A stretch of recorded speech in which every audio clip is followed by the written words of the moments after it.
नमस्कार मित्रांनो, अंत्योदय शिधापत्रिका धारकातील कुटुंबातील माता भगिनीसाठी त्यांच्या सन्मानासाठी प्रत्येक कुटुंबाला दरवर्षी एक साडी मोफत देण्यासाठी वस्त्रोद्योग विभागामार्फत कॅप्टिव्ह मार्केट योजना सुरू करण्यात आलेली आहे।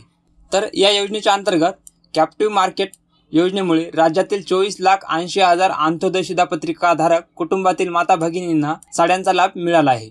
त्याचबरोबर शेतकऱ्यांच्या कापसाला मागणी वाढून सूतगिरणीच्या सुताला भाव व स्थानिक यंत्रमाग धारकांना रोजगार उपलब्ध झाला आहे।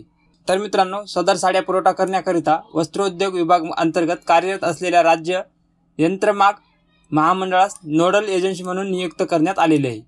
या मंडळाने ई-निविदेद्वारे निश्चित करण्यात आलेल्या पॅनलमधील सहकारी संस्था MSME कडून साड्यांचे उत्पादन करून घेतले आहे।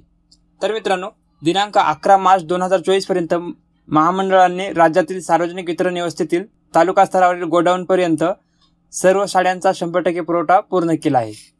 तर मित्रांनो, सार्वजनिक वितरण व्यवस्थेकडून आजपर्यंत 13,17,000 साड्यांचे वितरण पूर्ण झाले आहे। तसेच शिल्लक साड्यांचे वितरण करण्याच्या सूचना अन्न व नागरी पुरवठा ग्राहक संरक्षण विभागामार्फत देण्यात आली आहे। तर मित्रांनो, राज्यामध्ये काही दुकानात खराब साड्या, फाटलेल्या साड्या मिळाल्याबाबत तक्रारी प्राप्त झालेली आहे। आतापर्यंत निदर्शनास आलेल्या खराब झालेल्या साड्या या ठिकाणी असून या पुरवठा करण्यात आलेल्या साड्यांच्या प्रमाणात फारच अत्यल्प प्रमाणात आहेत। तरी त्या ठिकाणी महामंडळाने आपले अधिकारी पाठवून त्वरित साड्या बदलून देण्याची व्यवस्था केलेली आहे। तसेच महामंडळाने प्रत्येक जिल्ह्यामध्ये आपले अधिकारी पाठवून साडीचा दर्जा, पुरवठा व वितरणाबाबत तपासणी अहवाल मागवला आहे। तर मित्रांनो, आता या कॅप्टिव्ह मार्केट योजनेमुळे अंत्योदय कुटुंबातील महिलांना दरवर्षी एक साडी मिळणार आहे।